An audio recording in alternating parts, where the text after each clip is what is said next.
Meus caros, bom dia a todos.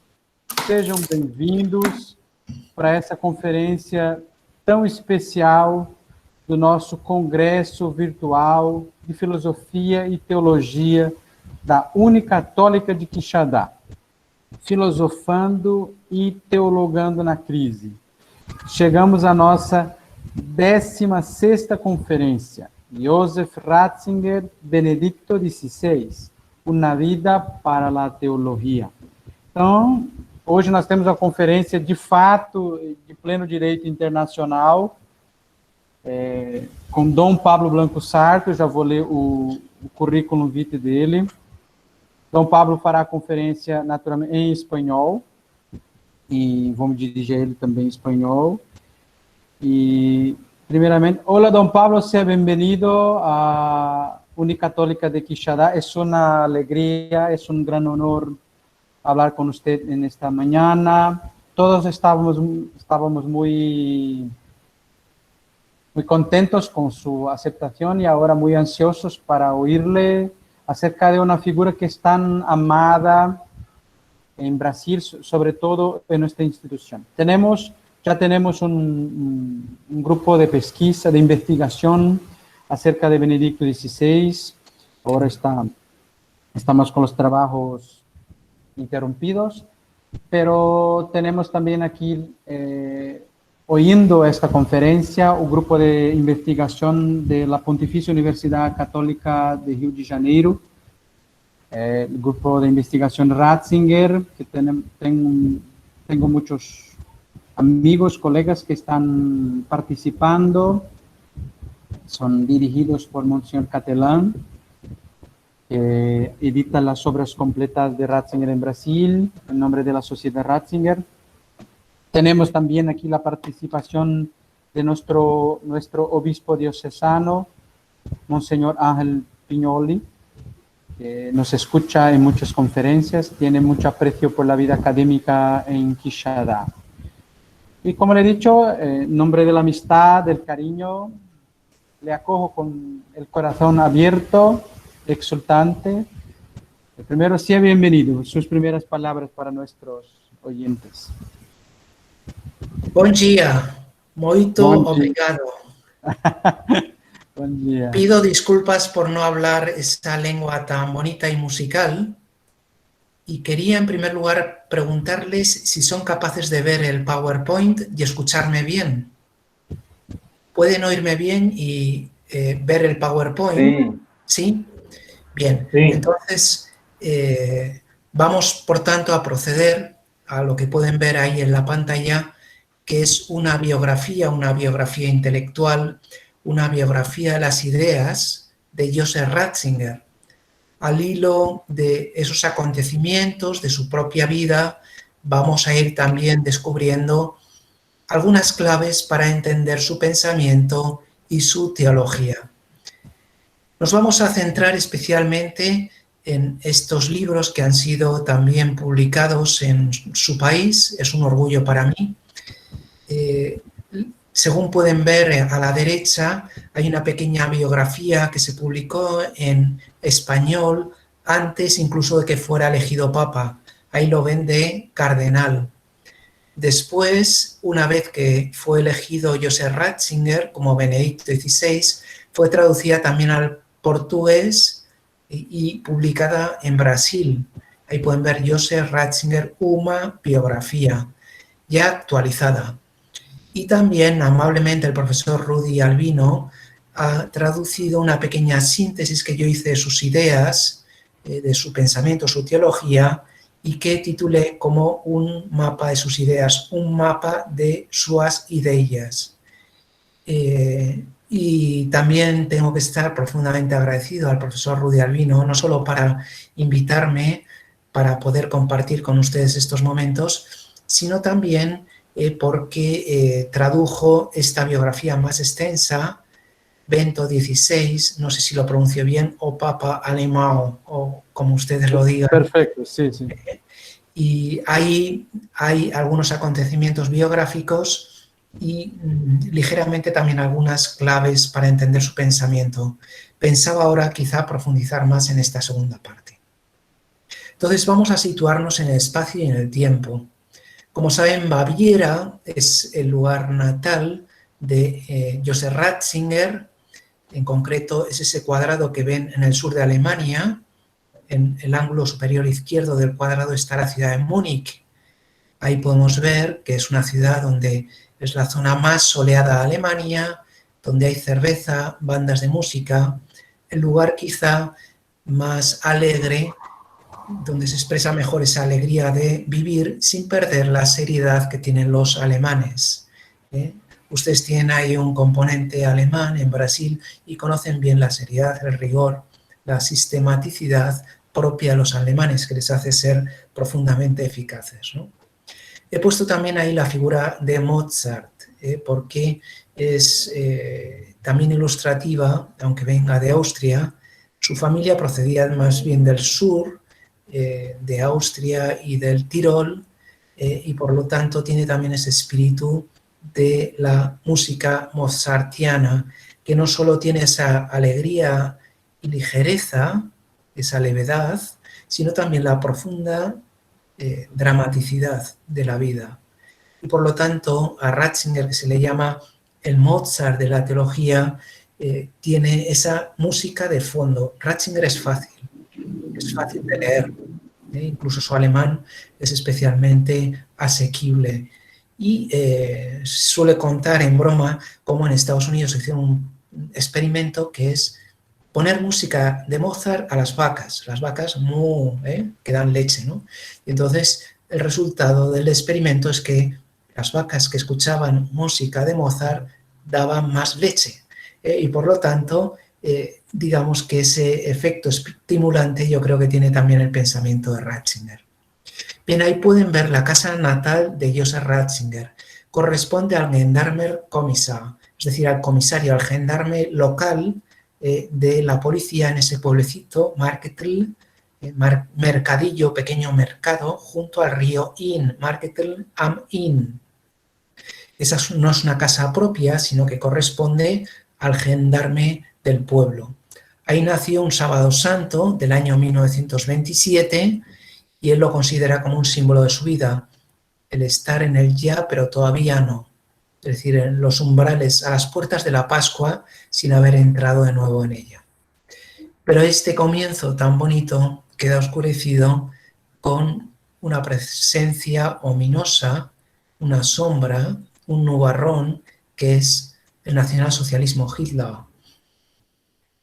Como saben ustedes muy bien, el 3 de noviembre de 1933 gana las elecciones en Alemania, no tanto en los Länder católicos, puesto que las regiones católicas votaban más al Zentrum, que era el partido más católico, pero digamos por sufragio universal, digamos de un modo democrático, Hitler es elegido como Führer del Tercer Reich. Bien, enseguida empiezan las purgas. En la noche de los cuchillos largos del año siguiente, del 34, Hitler elimina a los disidentes de su política, no solo en el ámbito político, sino también en el ámbito de la jurisprudencia. Quita a los jueces que no les son afines y pone jueces títere, que le sirvan a su... O también los profesores universitarios son internados en campos de concentración, especialmente si son judíos. Y también los sacerdotes serán recluidos especialmente en Dachau. Hitler tiene la idea clara de que si quita toda referencia superior a él, toda referencia a la verdad, él podrá manipular a las masas. Y eso es lo que hace, efectivamente. Por eso la idea de la dictadura del relativismo, con que empezó el pontificado Benedicto XVI, creo que tiene claras resonancias en esa tiranía del número, que es el régimen nacionalsocialista. Bien, esta es la Traumland, la tierra de los sueños para Ratzinger, Traunstein.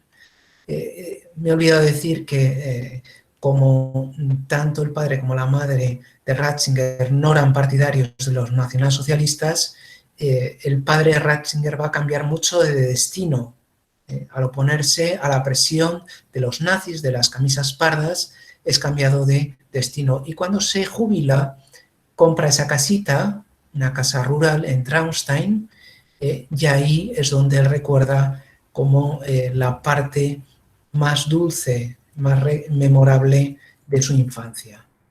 Estos recuerdos dulces son de nuevo oscurecidos con la presencia ominosa del nacionalsocialismo.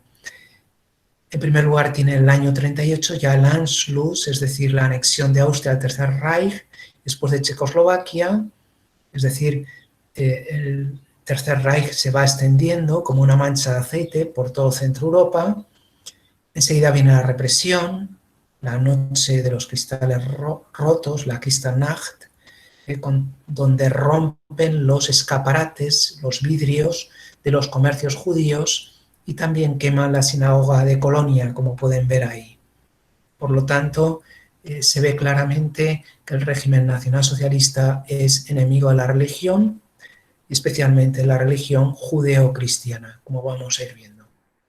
De ese mismo año tenemos esta fotografía, donde se puede ver de derecha a izquierda al gendarme, austero, serio, pero también con un gran corazón, con una capacidad de contar relatos, como recuerda el mismo Joseph, o de tocar la cítara, le gustaba mucho la música, talento que heredarán sus hijos, como vamos a ir viendo. Luego está Georg, es el mayor, el que está sentado sobre la mesa, y es músico, como saben, es el Ratzinger de la música, del órgano, le llamaban en el seminario. Va a ser después director del coro catedralicio de Ratisbona, en el sur de Alemania, ¿no? Tenemos a las dos Marías, María la Madre, excelente cocinera, y también una mujer profundamente cristiana, que va a dejar una huella profunda también por su bondad en los hijos, ¿no? Y después María hija, que le va a acompañar a los hermanos Ratzinger en todo momento. Será secretaria primero en una fábrica y después secretaria personal del mismo Joseph, para ayudarle tanto en las labores domésticas como en las labores académicas. Y por último, a la izquierda, como pueden ver, es Joseph, con esa mirada un tanto soñadora, que pronto le va a convertir en, creo que se puede decir, ¿no? en un niño prodigio de la teología. Así como lo fue Mozart, para la teología yo creo que Ratzinger se le puede aplicar esto. Bien, ingresa en el seminario menor, que es ese edificio que tienen ahí, a la izquierda,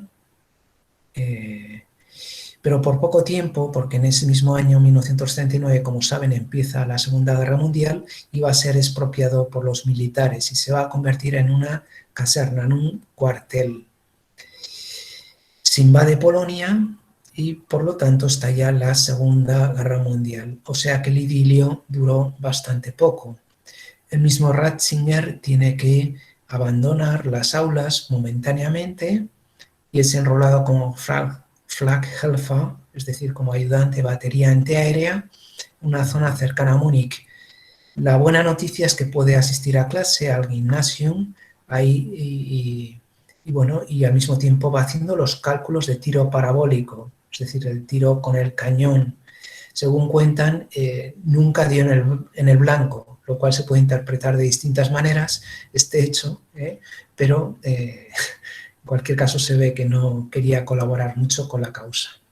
Después es destinado a un servicio laboral, a un campo de trabajo en la zona Burgenland, limítrofe con Checoslovaquia.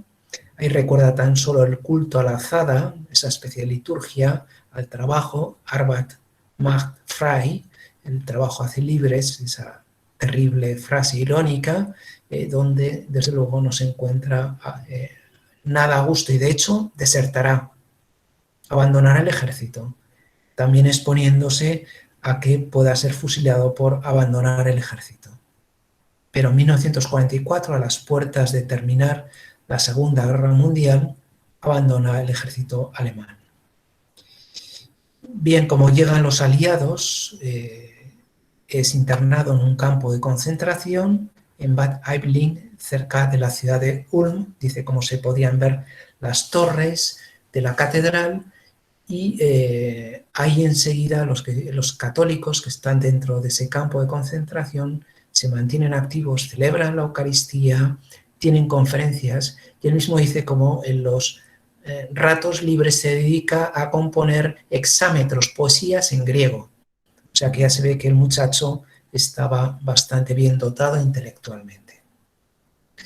Bien, termina la guerra, 1946, y en enero ya puede ir al seminario de Frisinga, que ustedes pueden ver en la parte derecha arriba. Frisinga es la sede histórica de la diócesis de Múnich y Frisinga, ahí en la cripta de la catedral, cuyas torres pueden ver ahí, reposan los restos de San Corviniano, el obispo fundador de esa diócesis. Estudia ahí filosofía. Rápidamente ven que es un chico listo y trabajador y lo destinan a Múnich. Primero irá a Fürstenried, que lo tienen ahí con esos jardines versallescos espléndidos, y después ya al Georgianum, el centro de la ciudad, en la Gewister-Scholl-Platz, y ahí entra en una atmósfera intelectual muy interesante. A pesar de estar en la posguerra y estar entre ruinas, hay como un gran fermento cultural, artístico.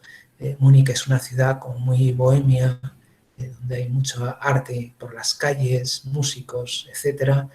Y allí hay grandes intelectuales. En ese momento está enseñando Romano Guardini, da clases en la Universidad de Múnich. Guardini es un inspirador para él, tanto en la liturgia. Guardini es el gran publicista, podríamos decir, divulgador del movimiento litúrgico, la importancia de la liturgia, de la celebración eucarística. Después el cristocentrismo. Guardini escribió ese libro que a lo mejor conocen ustedes, de El Señor, que no es tanto una pesquisa académica, sino más bien un acercamiento vital, existencial, personal, a la figura de Jesucristo. Y luego también hay una idea que es muy interesante, que toma de Guardini, que es la primacía del logos sobre el ethos, es decir, cómo la verdad sí precede a la acción. Cuando vemos claro algo, somos capaces de seguirlo. Cuando vemos claro a Jesucristo, somos capaces de seguirle. Por eso es importante que nosotros conozcamos la verdad para poder actuar y andar en verdad. Y luego también tenemos ahí a ese autor francés, Henri de Libac, teólogo. Es curioso porque, claro, siendo alemán, abrir solo a francés, pues ya es un signo de apertura. De Libac, en ese libro Catolicismo, toma sobre todo lo que se refiere a la dimensión social y comunitaria de la Iglesia. Es decir, como dice el Papa Francisco, no nos salvamos solos, nos salvamos en la gran nave de la Iglesia, no somos como náufragos que nadan a la deriva intentando salvarse, alcanzar la propia salvación, ¿no? Nos salvamos en la barca de la Iglesia, nos salvamos con los otros y nosotros también contribuimos a la salvación de otros. Bien, eso también le servirá mucho, aunque el gran maestro, como vamos a ver, es San Agustín. Augustinus totus meus, decía Calvino, y creo que lo puede decir también Ratzinger. Es decir, Agustín va a ser un continuo inspirador también por la proximidad, por la cordialidad, por la intimidad de su pensamiento y también por otra idea que es la eclesiología eucarística. Es decir, que la Iglesia no la hacemos nosotros con reuniones o asambleas. La Iglesia la hace Jesucristo, sobre todo en la celebración eucarística. La Eucaristía hace la Iglesia. Lo decía Juan Pablo II, precisamente tomando la frase de un libro de Libac. Bien, hace su tesis doctoral sobre San Agustín, la eclesiología de San Agustín.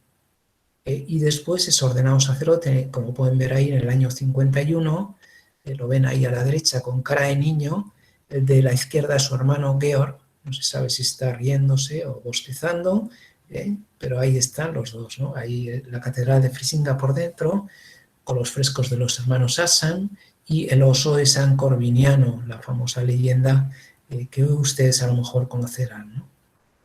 Bien, rápidamente empieza a dar clases sobre todo de pastoral de los sacramentos. Ahí lo ven leyendo una Vorlesung, dictando esas clases que resultaban también inspiradores. Enseguida él adquiere fama como buen profesor, y tras obtener el título de doctor en teología, obtiene la habilitación. En Alemania, como saben, siempre se hacen 2 tesis. La segunda va a ser sobre San Buenaventura, el concepto de revelación en San Buenaventura. Tiene una historia bastante complicada, es rechazada por su asesor, el profesor Schmaus, también por diferencias personales con Schengen, que va a ser su director de tesis, pero hay una bonita anécdota del realismo que tiene, porque se le estaban cerrando todas las puertas. Parecía aquello el fin de su carrera académica, pero ve que el último capítulo, dedicado a la teología de la historia en San Buenaventura, apenas tiene correcciones y tachones. Entonces, con gran realismo, coge ese último capítulo y lo presenta como tesis de habilitación, con apenas 100 páginas. En Alemania, toda habilitación que no tenga 800 páginas no es habilitación, digamos, ¿no? Sin embargo, él pues presenta eso y al final sale bien y obtiene la habilitación y puede seguir adelante su carrera académica. Es llamado entonces a la ciudad de Bonn. Este es quizá el edificio más bonito de la universidad alemana, el Palacio del Príncipe Elector. Ahí Bonn es una ciudad muy abierta, Renania, la zona del Rin, abierta a Francia y Holanda, influencias. Ahí Ratzinger se abre no solo a otros cristianos, ahí vemos a un ortodoxo damasquinos Papandreou, que va a ser doctorando suyo, sino también adquiere amistad con Theodor Hacker, que es un luterano que se dedica a indonología, se mete en cuestiones de hinduismo y también en cuestiones sobre el protestantismo. Ratzinger conoce muy bien a Lutero. No lo digo yo, lo dice el presidente de la Confederación Luterana Mundial. Y de hecho yo creo que en toda su teología plantea un diálogo crítico y creyente. Es decir, toma en cuenta las objeciones luteranas permaneciendo netamente católico. Y eso yo creo que le da una amplitud y una profundidad especiales y una actualidad especial a la teología y al pensamiento de Ratzinger. Bien, otra gran experiencia inevitable va a ser el Concilio Vaticano II, que ahí pueden ver que es un evento, un acontecimiento eclesial de primer orden, en el cual él va a estar en las 4 sesiones, desde el año 62 al 65, y se va a empapar del espíritu y la letra del Concilio Vaticano II.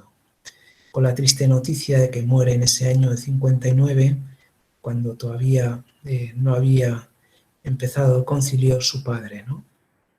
Pero aquí ya había empezado en el año 62, el que le apadrina y le lleva como perito es el cardenal Frings de Colonia, biblista, gran conocedor de la Sagrada Escritura, un hombre muy popular. Cuentan que cuando él hablaba en la sala conciliar, a pesar de que estaban muchos en la cafetería o los pasillos, decían, bueno, que va a hablar Frings, y entonces la gente volvía al aula a escucharle a él, ¿no? Y quienes le preparaban los discursos eran Ratzinger y otro historiador, Hubert Jedin, historiador del concilio muy conocido, ¿no? Ahí abajo lo vemos con Karl Rahner, con el cual prepara 2 grandes textos que van a marcar, el primero relacionado con tradición y revelación, y que esa idea va a ser asumida en la Dei Verbum, es la famosa teoría de la única fuente, es decir, que la revelación procede tanto de la escritura como de la tradición. No es que sean como dos fuentes paralelas o 2 grifos, no sé cómo lo dicen ustedes, ¿no?, para abrir el agua, sino una única fuente que habla tanto a través de la escritura como de la tradición. Va a quedar la Dei Verbum 8, ¿no? Y después el tema de la colegialidad, que va a ser el emblema de la eclesiología del Vaticano II, Es decir, si el Vaticano I se había ocupado del primado y de la infalibilidad pontificia, el Vaticano II se va a ocupar ahora de la colegialidad de los obispos. Por poner una imagen, la iglesia es como la plaza de San Pedro, no sé si la tendrán en la imaginación. La plaza de San Pedro no es redonda, es elíptica y tiene dos focos. Los dos focos corresponden con las dos fuentes. Pues en la iglesia tenemos como dos focos, el primado y el episcopado. Es decir, Pedro y los apóstoles, o el sucesor de Pedro y los sucesores de los apóstoles, que son los obispos. Si bien es verdad que Pedro ocupa una cierta función de cabeza del colegio apostólico, pero digamos que lo que había sido incoado en el Vaticano I con el tema del primado es continuado, porque como saben el Vaticano I había sido interrumpido por la invasión de las tropas garibaldinas, y entonces necesitaba ser continuado. Ese era el propósito de Juan XXIII. Y entonces la idea de la importancia del Papa es completada con la idea de la importancia de los obispos, de la colegialidad episcopal. Y luego también se ocupa del tema de las misiones, ¿no? Y sobre todo del origen trinitario. Es decir, que las misiones y la misión de la Iglesia, que compete a todos los cristianos, es una continuación de las dos misiones del Hijo y del Espíritu, por continuar una imagen de San Ireneo, que dice que el Padre forma el mundo con las manos del Hijo y del Espíritu. Podríamos decir que Dios salva a este mundo, el Padre salva a este mundo enviando al Hijo y al Espíritu. Bien, siguiendo con su carrera académica, tenemos como en 1966 va a Tubinga. Tubinga es la gran meca de la teología, especialmente la teología protestante. Y ahí le va a llamar Hans Kühn, famoso teólogo que luego va a ser el oponente, el mayor crítico a Juan Pablo II y al mismo Joseph Ratzinger, a pesar de que en este momento estaban colaborando. Ratzinger llegará a ser decano de la Facultad de Teología de Tubinga. Está toda esa leyenda negra, o esa leyenda urbana de que abandonó pues por miedo, a la Revolución del 68. Hay algo de cierto, pero desde luego hay también algo de mito, de leyenda, de exageración en todo esto, ¿no? Ratzinger ve que Hans Kühn quería montar en Tubinga, junto con Karl Rahner y él mismo, una especie como de entente que se oponía a Roma, y él no quiso entrar en ese juego. También quería hacer una teología con más paz y por eso se retira a Ratisbona. Esa ciudad, aquí tenemos el Danubio, ¿no? Preciosa, con esas torres medievales de la Catedral de San Pedro, y ahí empieza a elaborar una teología con más serenidad, con más tranquilidad. Quería elaborar una síntesis teológica, editar una gran dogmática, como hacen todos los grandes teólogos alemanes, pero no le fue posible porque empiezan a llegar nombramientos de primeros miembros de la Comisión Teológica Internacional, que eso le da con un gran conocimiento con otros teólogos, un gran feedback, un gran background con otros teólogos, bueno, ahí conocerá también los problemas de la Iglesia en profundidad, sobre todo desde el punto de vista teológico, ¿no? Pero esta situación queda cambiada porque es nombrado, como saben ustedes, arzobispo de Múnich y Frisinga. Ahí tiene el escudo episcopal con ese lema Cooperatores Veritatis. Es decir, es de San Juan, ¿no? Nosotros somos colaboradores de la verdad. ¿Y por qué le da tanta importancia a la verdad? En realidad él siempre une la verdad al amor. Verdad y amor es como un mantra que va a recorrer también todo su pontificado, ¿no? Pero ¿por qué es tan importante la verdad? Porque también de San Juan, y son palabras de nuestro Señor, la verdad hace libres. Nosotros a veces pensamos que la verdad es algo opresor. que es algo intolerante. Y no es verdad. También lo sabemos por experiencia, que la verdad libera. La verdadera liberación viene en la verdad. Y por lo tanto, él le da esa importancia, esa primacía, esa prioridad a la cuestión de la verdad, como él la llama. Ahí le tenemos como arzobispo, con ese movimiento de la mano ya característico, con esas homilías dichas de memoria, realmente memorables e increíbles, y ahí lo vemos en un baño de multitudes, rodeado de gente. Fue un arzobispo relativamente popular, aunque tenía el problema de la gran burocracia episcopal que tienen en Alemania. Y entonces ahí eso era, digamos, una estructura difícil de movilizar con intención misionera. Yo creo que el Papa Francisco en este sentido nos está dando un buen azote, una buena sacudida de cómo la prioridad misionera es importante, porque si no la Iglesia se institucionaliza, se convierte en una burocracia interminable y terminamos terminamos resolviendo problemas técnicos en vez de evangelizar y anunciar el nombre de Jesucristo. Bien, ahí tenemos algunas coordenadas. Primero el protestantismo, la confesión augustana, la confesión de Augsburgo, es decir, entra de lleno con el mundo luterano. Después el tema de la familia, no es un tema suyo, pero Juan Pablo II le pone ahí de secretario y de relator del sínodo de los obispos sobre la familia. Y aunque no sea un tema propio, he contabilizado solo un solo artículo sobre el tema, él sin embargo se da cuenta de que es una prioridad y le va a dar la importancia que merece. Y luego empezar a esa colaboración con Juan Pablo II, cuando se habían conocido un poquito antes, pero cuando va a Alemania descubre que ese teólogo, ese sabio teólogo, es también un buen partido, un buen fichaje, como en fútbol, para llevárselo a Roma como prefecto a la Congregación de la Doctrina de la Fe. Antes quisiera hacer mención que en Múnich hay dos grandes temas que aborda. Uno es la Eucaristía, es lógico, es el centro de la Iglesia, el corazón de la Iglesia, el centro de la vida eclesial, la Eucaristía hacia la Iglesia. Y el otro es la creación. Dedica todas unas homilías al problema de la Schöpfungslehre, ¿no? O sea, al problema de la creación.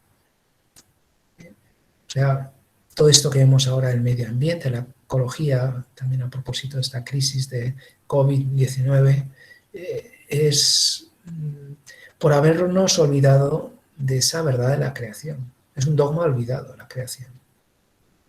Por lo tanto, recordarlo, como hace también el Papa en la encíclica Laudato Si, no es un lujo. A veces hablamos directamente de la salvación sin hablar de la creación. Para él eso es importante, ¿no? Bien, y ahí lo ven con Juan Pablo II, con esa mirada de complicidad, forman un tándem imbatible los dos, y ahí le vemos con una jarra de cerveza como buen bávaro. Qué envidia, ¿no? Y entonces luego este libro, el Rapporto sulla Fede, Ratzinger Report, ese informe sobre la fe, donde pasa lista de los 20 años del Concilio Vaticano II, y vamos a ver cómo él ahí expone las luces y las sombras del concilio de un modo crítico. Y bien, va a marcar en cierto modo una línea divisoria entre el primer posconcilio, donde tal vez no se entiende del todo el mensaje del Vaticano II, se apela a un espíritu del Vaticano II ajeno a la letra y los documentos del Vaticano II. Entonces dice, un momento, vamos a reflexionar qué está pasando en la Iglesia. Hay crisis de vocaciones, hay problemas, hay descuidos en la liturgia, hay desorientación doctrinal.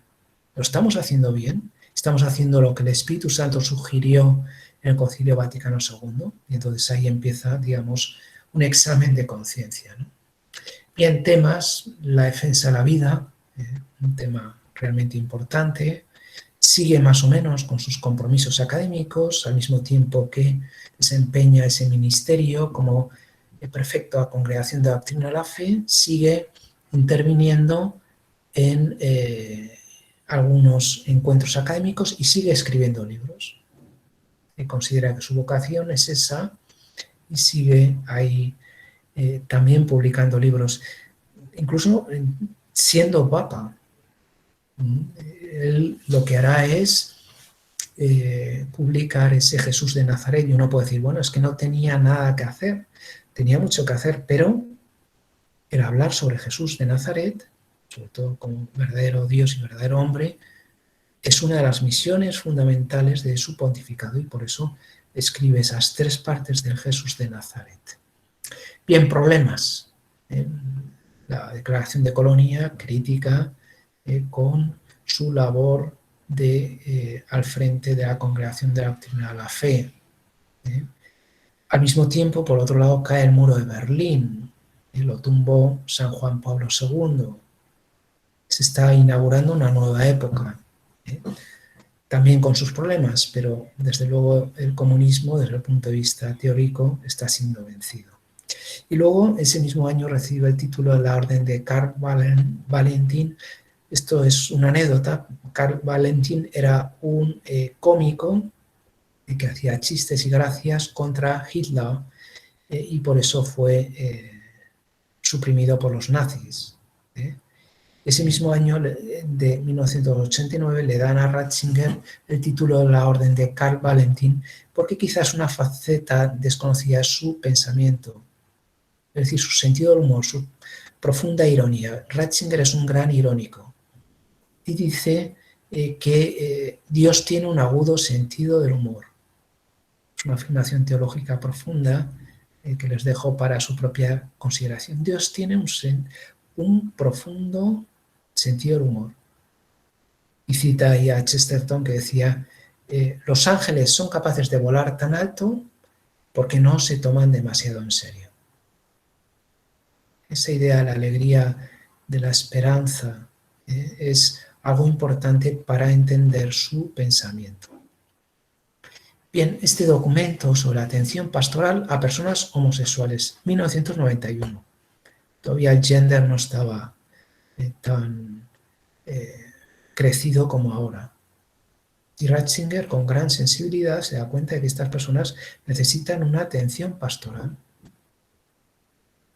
y que están llamados a la santidad. Por lo tanto, tienen que vivir también las virtudes cristianas, y hay que ayudarles para que se realicen como personas y se realicen también como cristianos y puedan responder a esa llamada, a ese llamado de Dios. Bien, fatalmente en ese año 91 muere su querida hermana María, visitando precisamente las tumbas de sus padres en la fiesta de Todos los Santos. Muere el 2 de noviembre, Día de Todos los Difuntos. Va a dejar un vacío importante en su vida. Bien, reconocimiento académico,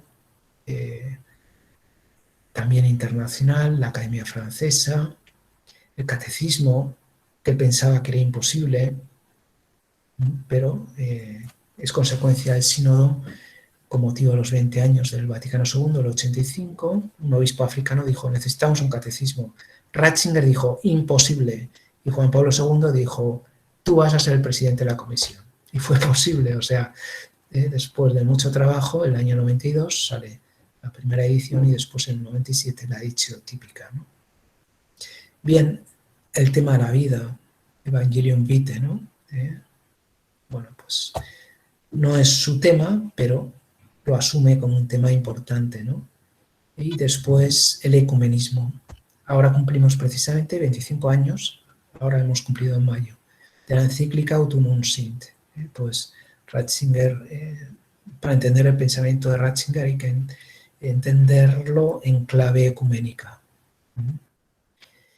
Bien, y luego tenemos ahí esos acontecimientos, esas sombras. Ratzinger presenta 3 veces su dimisión como prefecto de la Congregación de la Doctrina de la Fe, pero al ver al Papa Juan Pablo II al pie del cañón, pues no puede renunciar y sigue ahí trabajando, ¿no? Ese otro libro, también importante, ya más crítico, que servirá para que Peter Sebald, que era un ex católico, que se había hecho comunista, se acerque a la fe. Eso es bonito, ¿no? Como él ve la claridad de su pensamiento, la calidez de su pensamiento, la cercanía y la amabilidad, pues le ayudan a que Peter Sebald pueda recomenzar su vuelta a casa, es decir, su vuelta a la Iglesia Católica. Acaba de publicar ahora un ladrillo, 1000 páginas, como biografía, y es también interesante, ¿no? Bien, esto es un poco de publicidad y de autopromoción, porque en el 98 recibió el doctorado honoris causa en mi universidad, ahí lo ven en la ceremonia, y luego al año siguiente, esto es fundamental, la declaración conjunta entre católicos y luteranos sobre la doctrina de la justificación debe gran parte a Ratzinger, porque cuando estaba bloqueada, en noviembre del año precedente, se reúne con un obispo luterano y algunos teólogos, tanto católicos y luteranos, y la desbloquean. Y entonces está el día, como el día de la Reforma del año 1999, el 31 de octubre, fecha en que supuestamente Lutero colgó las 95 tesis en la puerta de la Iglesia Palatina de Wittenberg, se puede firmar esa declaración conjunta entre católicos y luteranos sobre la doctrina de la justificación. Después la han suscrito también los metodistas, los reformados, los anglicanos. Y resulta, digamos, un documento base, un documento de encuentro sobre el fundamento de la doctrina protestante, podríamos decir, ¿no? Bien, y después con Johann Baptist Metz, el teórico y formulador de la teología de la esperanza, que está relacionada también con la teología de la liberación, que ustedes conocen bien, ¿no? Bien, año 2000, jubileo. Hay esa petición de perdón por los errores pasados de los católicos, pero por otro lado la declaración Dominus Jesus, en la cual se habla de la salvación solo en Jesucristo. Jesucristo es el único mediador, porque solo Él es Dios, solo es el Hijo del Hombre. ¿Se puede salvar un budista, un sintoísta, un musulmán, un animista? Pues sí, por supuesto. Pero si se salvan es en Jesucristo, no en Buda, ni en Mahoma, ni en el Gran Manitou. Solo Jesucristo es el Hijo de Dios y solo Él puede salvarnos. Ese documento, que estaba llamado a ser un documento de consenso con los protestantes, fue motivo también de discusión por la segunda parte eclesiológica, en la cual se decía que los protestantes no son verdaderas iglesias, sino que son comunidades eclesiales. Esto es lo que dice el Vaticano II. Simplemente se recuerda aquí en este documento, pero se ve que en ese momento no se lo tomaron demasiado bien, sobre todo en Alemania, y hubo un cierto debate hasta el punto de que San Juan Pablo II tuvo que salir en su defensa. Ya estamos en el año 2004. Ratzinger mantiene un diálogo con Habermas sobre razón y religión, el cual acuerdan que la razón puede purificar a la religión puede curar a la razón. Es decir, se pueden curar de sus respectivas patologías. Hay como un feedback, un bucle, una retroalimentación. Es decir, la razón puede impedir que la religión caiga en el fanatismo y en el fundamentalismo. Pero también la razón comete errores, y errores históricos de peso. Tenemos ahí pues Auschwitz o Hiroshima o Chernobyl, pues son sueños de la razón moderna. Los sueños de la razón producen monstruos. Es un aguafuerte de Goya, un pintor español. Los sueños de la razón producen monstruos. Pues ha producido monstruos como esos que hemos vivido en la modernidad. Y entonces ahí es donde la religión puede ayudar a la razón. Y por eso propone un concepto abierto de razón, que va a tener un peso importante también en su pontificado. Bien, presenta también ese resumen del Catecismo de la Iglesia Católica, un compendio muy bien hecho. Bien, también el tema de Europa, raíces cristianas de Europa, pero no solo de Europa, también América, tiene unas profundas raíces cristianas que merecen ser vividas, dejarse alimentar por esas raíces, porque un árbol sin raíces se seca y se muere. O el tema de la mujer, aquí puedo contar una anécdota personal porque estuve una vez en una casa de un catedrático protestante y estuvimos cenando y al final llegó su mujer y me preguntó sobre el lugar y el papel de la mujer en la iglesia.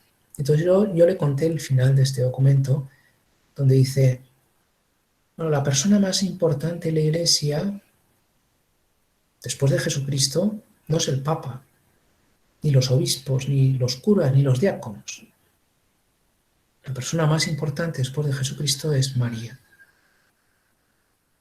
Y por eso no es una concesión graciosa de un determinado papel, sino que la mujer, especialmente María, tiene un papel determinante en la iglesia. Y yo estaba contando esto y aquella mujer se me quedó como, venía con una pregunta crítica y una actitud crítica, pero se quedó como asombrada, como diciendo, qué importante es el papel que da la Iglesia católica a la mujer. Entonces, a la vuelta lo comenté con una colega mía que es alemana y que me había dado la dirección de este profesor. Dijo, claro, es que ella es pastora luterana. Entonces, bueno, a mí me sirvió para entender toda la mariología que desarrolla el Concilio Vaticano II y Ratzinger en consonancia con él, donde María es la primera iglesia, es la primera cristiana, la primera creyente. Bien. Y luego se mete también en debates como el laicismo en Europa, que le va a servir para cuando muera San Juan Pablo II y después sea elegido Benedicto XVI, para desarrollar todo el pensamiento y el magisterio de su pontificado. Yo no quería aburrirles mucho más, lo que sí quería para resumir el pontificado, porque luego me gustaría que ustedes pudieran, si quieren, formular preguntas y ya al hilo de las preguntas vamos profundizando los temas que les parezca oportunos, ¿no? Entonces quería enseñarles este vídeo que hicieron unos estudiantes de mi universidad, donde se plantea un resumen del pontificado. Y díganme, por favor, si se escucha bien, porque aquí lo más importante es la música.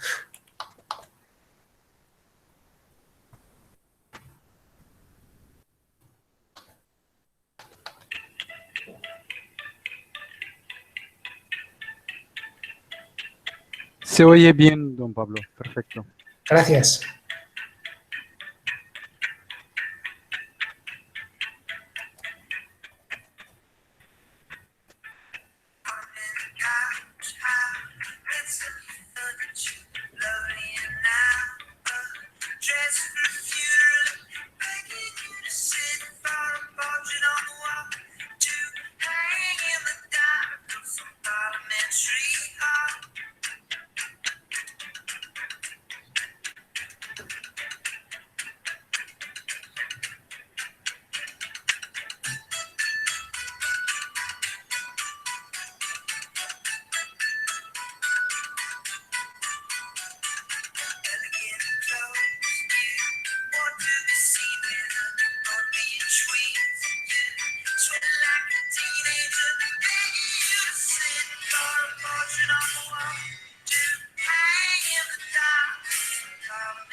Bueno, faltarían ahí muchos temas, empezando por la renuncia, pero les dejo a ustedes que, si quieren, formulen algunas preguntas. O sea que muchísimas gracias, muito obrigado por su atención y estoy a su disposición para lo que quieran. Don Pablo, le he enviado por WhatsApp 6 preguntas. Ah, pues lo También. miro. Mientras usted mira las preguntas, voy a hablar de sus libros aí. A todos que nos escutam, acompanham essa belíssima conferência, eu estou colocando aqui no chat o link dos livros de Dom Pablo publicados em português. São 3, uma extensa biografia, não sei se vocês conseguem me ver. Quem está me vendo aí, eu quero mostrar a beleza que é. Essas 1.400 páginas que eu tive a honra de traduzir, estão vendo aqui? Nessa belíssima edição que a editora Molokai. Só me diga se vocês estão me vendo. Então, Sim, Rui. Muito bem, ó. Temos essa biografia, a mais recente, mais completa, que abarca o pontificado todo, da Molokai, em 2 volumes. Temos uma primeira versão mais antiga, que foi publicada pela Quadrante. Essa foi publicada logo no início do pontificado do Bento XVI, certo? Vou colocar aqui o rosto de Dom Pablo agora. Só um minuto. E nós temos um mapa de suas ideias, que hoje é a única introdução ao pensamento dele de Bento XVI que nós temos em português, né? De forma mais sintética. Estão vendo? Acho que acredito que sim. E eu coloquei aqui o Lattes também, o currículo do Padre Pablo Blanco, que é muito extenso mesmo, em que vocês vão ver todas as obras que ele publicou, todos os artigos. Muitos dos artigos de Dom Pablo estão aí disponíveis na internet. Vocês podem entrar lá também na academia.edu, onde vão estar muitos artigos na página do Dom Pablo, da Pablo Blanco, que vocês terão muitos artigos. E muitos desses artigos estão reunidos, coligidos nessa obra La Teologia de Joseph Ratzinger, uma introdução, publicada por Edições Palavra, Edições Palavra. Então, hoje no Brasil é meio complicado comprar os livros importados, vocês podem importar pela distribuidora Loyola e outras lojas aí. Mas então temos 3 em português, 2 pela Molokai, os mais recentes, e um de 2005 também. Eu tive a alegria de traduzir e promover a publicação aqui no Brasil. Dom Pablo, são 6 preguntas, usted tiene la libertad de contestarlas. Sí. No, veo que son preguntas muy bien formuladas, se ve que hay conocimiento de la materia, y paso a responderlas del mejor modo posible.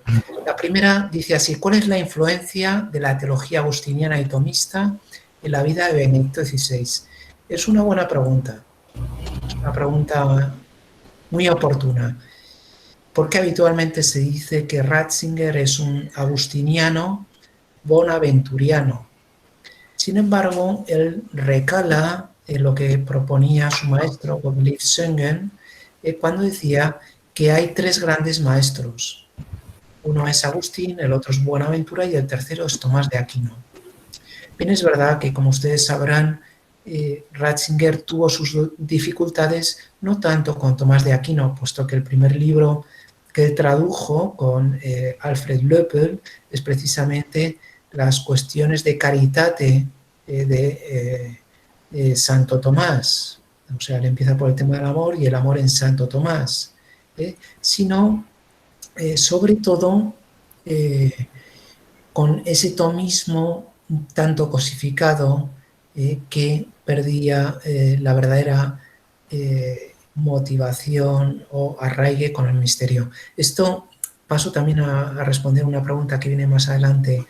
El tomismo que le gusta a Ratzinger y que él intenta seguir es un tomismo agustiniano, como dice Tracy Rowland.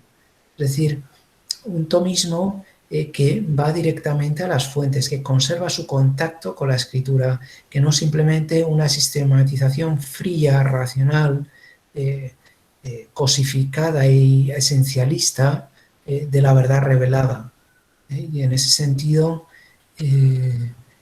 Ratzinger contrapone también en un escrito en 1959, El Dios de la fe y el Dios de los filósofos, el acercamiento de Santo Tomás, que a veces se ha dicho que no era personalista, con un acercamiento, podríamos decir, ¿cómo podríamos decirlo?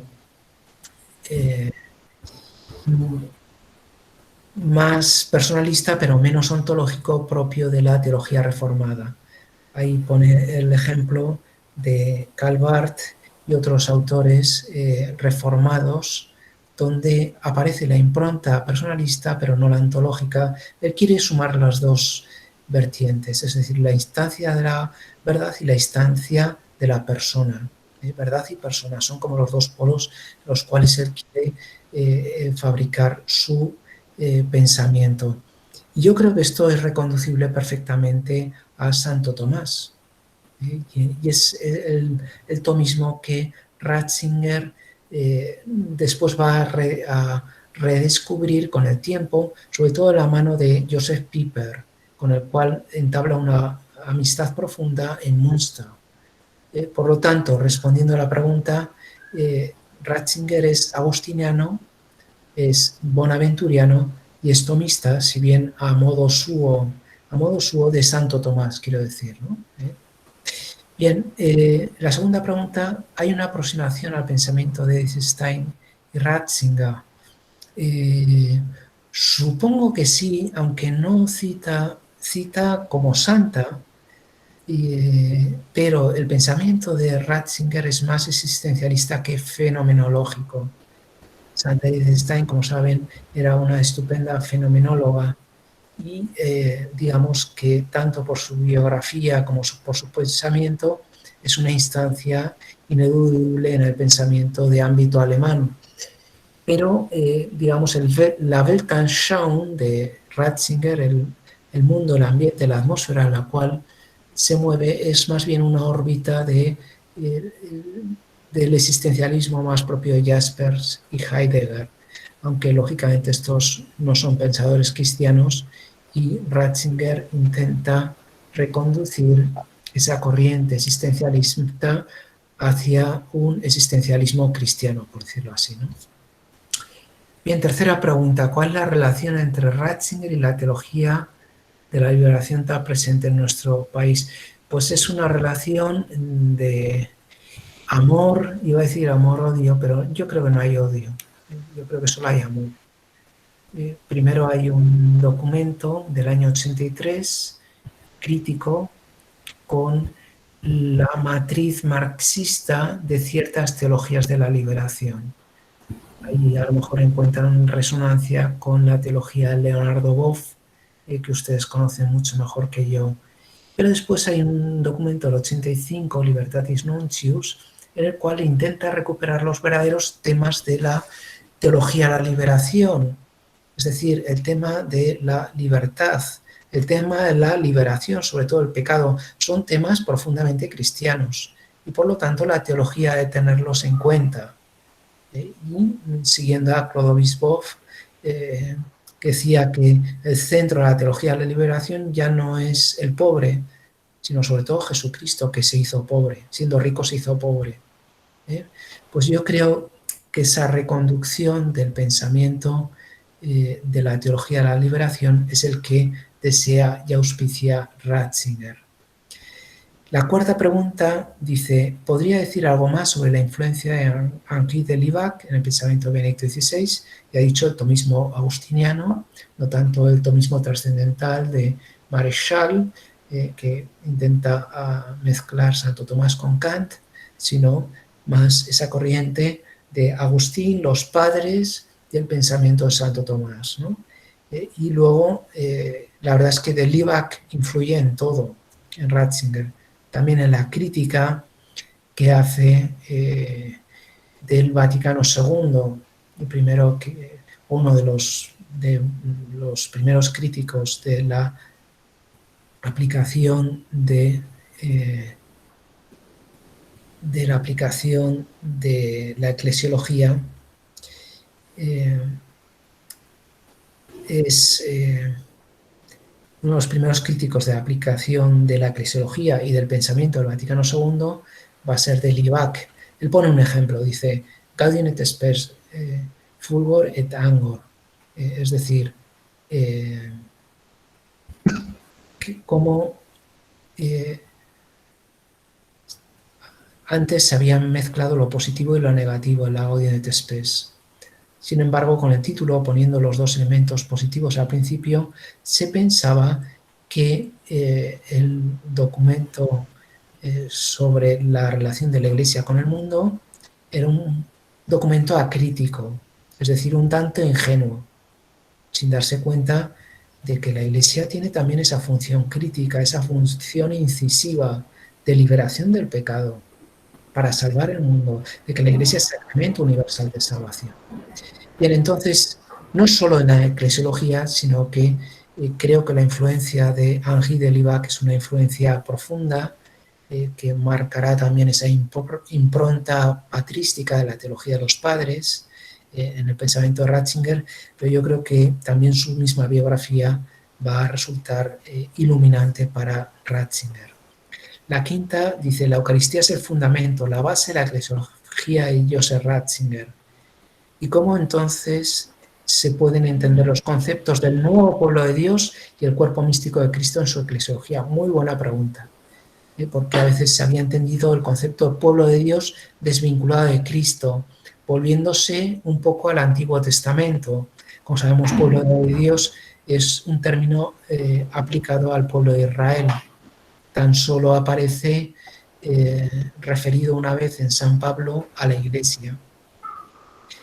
Pero debe retomar también esa profunda entraña cristológica. Es decir, la Iglesia es el pueblo de Dios que vive del cuerpo de Cristo, del cuerpo y la sangre de Cristo. Es decir, a veces pensamos que el pueblo de Dios es una especie como de comité asambleario de reuniones donde nosotros nos juntamos y decidimos todo a mano alzada y por votación. No, o sea, la Iglesia, sobre todo para Ratzinger y toda la eclesiología eucarística, también de Henri de Libac y de tantos otros autores, también ortodoxos, la Iglesia es el pueblo de Dios que vive de la palabra, del cuerpo y la sangre de Cristo. Es decir, el modelo de Iglesia es la asamblea eucarística. Cuando nos reunimos en torno al Señor, estamos haciendo Iglesia. No hacemos Iglesia cuando decidimos, discutimos o votamos. Bien, ¿cómo se recibe la teología Ratzinger en la universidad hoy? Buena pregunta. No sé cómo será entre ustedes. Hay, desde luego, instancias bastante críticas. Está todavía muy lastrado por el pontificado. Se piensa que se identifica demasiado con el pontificado de Benedicto XVI y yo creo que no se dan cuenta del potencial de futuro que tiene. Por lo tanto, yo creo que la teología y el pensamiento de Ratzinger es más bien una proyección de futuro. Es decir, es algo que con el tiempo lo iremos descubriendo y veremos que junto con todas las enseñanzas del Vaticano II, la interpretación que hace Ratzinger de toda la tradición de la Iglesia, de todo ese río de conocimientos, de sabiduría y de enseñanzas que tiene la Iglesia tamizada y pasada por la gran teología alemana del siglo XX, pues esa síntesis que hace Ratzinger creo que tiene como una vocación de futuro y que con el tiempo podremos conocerla poco a poco. No sé si he respondido a estas preguntas, no sé si tienen alguna más o ya me dicen lo que... Perfecto, don Pablo, ¿no? Estamos muy contentos con su colaboración y para quedarnos en un tiempo perfecto de utilización de nuestro tiempo aquí en el Congreso. Solo podemos agradecerle por toda la amistad, por todo el cariño, por toda la apertura. En Brasil tenemos un creciente interés en la teología en el magisterio de Benedicto XVI. Los sacerdotes, los religiosos y los laicos siguen estudiando Ratzinger. Entonces no es un pensamiento del pasado, no es un magisterio que se ha olvidado, pero hay una generación muy interesada. Entonces su trabajo, tan importante para mí, de modo muy particular, y para tantos, sigue y seguirá siendo muy importante. Gracias. Vamos a trabajar, tenemos otros proyectos ahora. Estamos construyendo obras muy interesantes que serán, tengo la convicción, un punto de partida muy interesante para los estudios del futuro acerca de Benedicto XVI. Espero encontrarle en Brasil, después de este tiempo tan difícil. Espero encontrarle en Pamplona también. Quiero regresar a Pamplona para matar la nostalgia de UNAV. Aquí serán bienvenidos todos. Bienvenidos a Navarra. Aquí les podemos acoger y Rudy les explicará que esta es una tierra acogedora y además se come muy bien. O sea que sí, se come cuando quieran. Tengo nostalgia de las chistorras, del todo que hemos comido ahí. Don Pablo me ha presentado buenas comidas en Pamplona. Entonces, es una alegría, don Pablo. Para nosotros, de hecho, es un honor y en nuestro congreso ha quedado más grande, más robusto con su presentación. Entonces, les pido que acompañen el trabajo de don Pablo. Él tiene una página en Facebook, tiene también un canal en YouTube que pone ahí vídeos acerca de eclesiología, ecumenismo y otras conferencias suyas. Y he puesto el link de su currículum vitae en el chat para que todos puedan acceder a sus obras, a sus publicaciones. Don Pablo es profesor de la Universidad de Navarra y miembro de muchas comisiones, grupos de estudios acerca de Ratzinger. Tiene su doctorado en filosofía, teología, filología. Entonces es una gran figura y para mí el más grande, el mayor experto acerca de Benedicto XVI en el mundo. Gracias, don Pablo. Ahora quedo con nuestros espectadores para darles algunas indicaciones prácticas. Espero que podamos muy pronto volver a hablar. Encantado. Hasta luego. Bueno, hasta luego. Venga.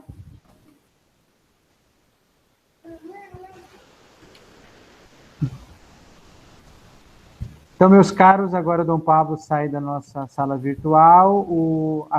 Pode cerrar o microfone e câmera. O Alisson tem alguma dúvida? O Alisson, presidente do nosso centro acadêmico. Não? Não, Rúdio, já coloquei lá os nomes no chat e algumas pessoas já se manifestaram. Aqueles que não se manifestaram vão levar a falta, né? Perfeito, perfeito. Obrigado mais uma vez, o Alisson. Espero que todos tenham gostado. Esse nosso congresso fica cada vez mais internacional e agora já estamos chegando no fim, né? Nos estertores do nosso congresso. Me permitem a exageração aqui. Às 3 horas, hoje é um dia intenso, temos 3 momentos para aqueles que estamos acompanhando. Aí uma palestra mais filosófica.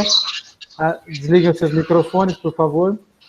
A palestra 17, às 15 horas da tarde, a questão judaica em Hannah Arendt, política e resistência em tempos sombrios, com o Dr. Ricardo Jorge, da Universidade UVA de Sobral. E à noite, a 18ª conferência, Eucaristia, Beracal e Sacrifício, com o Dr. Padre João Paulo Dantas, da Faculdade Católica de Belém, da Faculdade de Teologia de Lugano, e perito, né, assessor da Comissão Episcopal para a Doutrina da Fé da CNBB. Então, temos um dia recheado de ótimas conferências. A Unicatólica segue o seu trabalho, o seu serviço de levar boa teologia, boa filosofia ao Brasil. A aqueles que estão se formando, né, no âmbito religioso, sacerdotal. E fica o meu convite aqui para que vocês acompanhem o nosso trabalho, acompanhem as palestras que virão.